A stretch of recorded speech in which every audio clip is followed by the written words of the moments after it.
এটা হলো বিড়াল। বিড়ালকে ইংলিশে বলে ক্যাট। এটা হলো খরগোশ। খরগোশকে ইংলিশে বলে র‍্যাবিট। এটা হলো গিনিপিগ।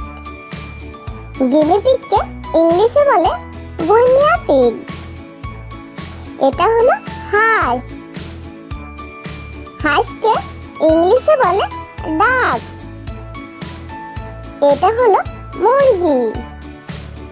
মুরগিকে ইংলিশে বলে চিকেন। এটা হলো কচ্ছপ। কচ্ছপকে ইংলিশে বলে টার্টল। এটা হলো বাঘ। বাঘকে ইংলিশে বলে টাইগার।